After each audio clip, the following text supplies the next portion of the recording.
माझं नाव सिद्धांत सुशील साळवे, राहणार रावरी. रावरीमध्ये असताना पप्पांचं पोट खूप दुखलं. त्यानंतर मम्मीने मला कॉल केला की घरी ये, पप्पांचं असं असं दुखतं आहे. तर मी घरी आल्यानंतर बघितलं की पप्पांची सिच्युएशन अशी होती का ती बघवत नव्हती. त्यांनी असं दोन्ही हातांनी पोट दाबून असे खाली बसलेले होते. त्यानंतर मी घाबरून माझ्या लहान्या भावाला फोन केला. तो आला. आम्ही गाडी घेऊन रावरीतले 2 हॉस्पिटल फिरलो. तर तिथं त्यांनी एक सलाईनद्वारे त्यांना इंजेक्शन लावलं. त्या इंजेक्शनने म्हणे थोडं बरं वाटेल.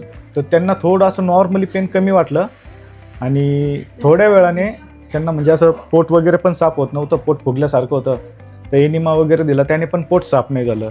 भावाची माझी थोडी चर्चा झाली की हे जरा वेगळं वाटतंय, कारण एनिमा दिल्यानंतर पण त्यांचं पोट साफ होत नाही आहे. तर मग आम्ही सरांशी चर्चा केली. त्यांनी आम्हाला सांगितलं की तुम्ही नगरमध्ये जा. तर आम्ही त्यांच्याकडे गेल्यानंतर तिथं जाऊन बघतो तर आमच्या पेशंटची हालत रस्त्यामध्येच अशी झालेली का त्यांचं सॅच्युरेशन लेवल पण कमी झालं आणि त्यांचं BP पण डाऊन होत होतं. तर त्या डॉक्टरांनी आम्हाला त्यांच्याच शेजारी असणाऱ्या हॉस्पिटलमध्ये शिफ्ट व्हायला सांगितलं.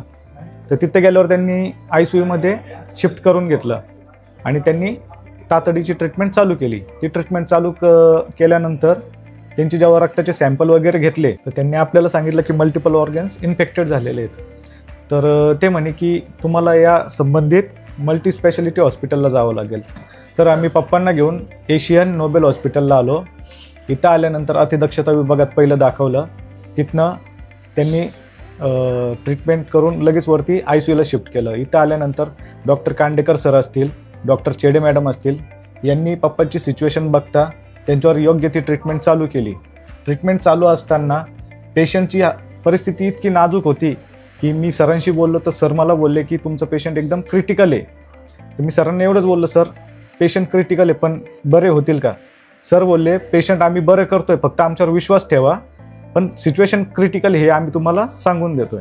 तर उपचारादरम्यान आमचं पेशंट 4 दिवस व्हेंटिलेटरवर पण गेलेलं. पण सरांची ट्रीटमेंट ही एकदम योग्य दिशेने चाललेली आहे हे आमच्या पूर्णपणे लक्षात आलं. आमचा सरांवर एकदम विश्वास होता आणि आज परिस्थिती बघता आम्ही जसं पहिल्या दिवशी हॉस्पिटलला यांना घेऊन आलतो तर आमच्या मनामध्ये पूर्ण एवढी धाकधुकी होती की आमचं पेशंट आम्ही घरी नीट नेतो का नाही. पण आज त्यांच्याकडे बघता असं वाटतच नाही की ते इतक्या मोठ्या संकटातून बाहेर येतील आणि ते आलेत. हा आमच्यासाठी एक चमत्कारच आहे. आणि डॉक्टर कांडेकर सर असतील, डॉक्टर चेडे मॅडम असतील, यांच्या योग्य उपचारादरम्यान पप्पांना जे बरं वाटलं त्याच्याबद्दल आम्ही त्यांचे खूप मनापासून धन्यवाद करतो.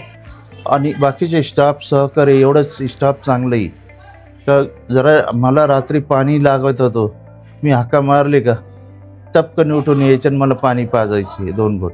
म्हणून मी हे नोबेल हॉस्पिटलचे भरपूर धन्यवाद आणि मनापासून आभारी आहे.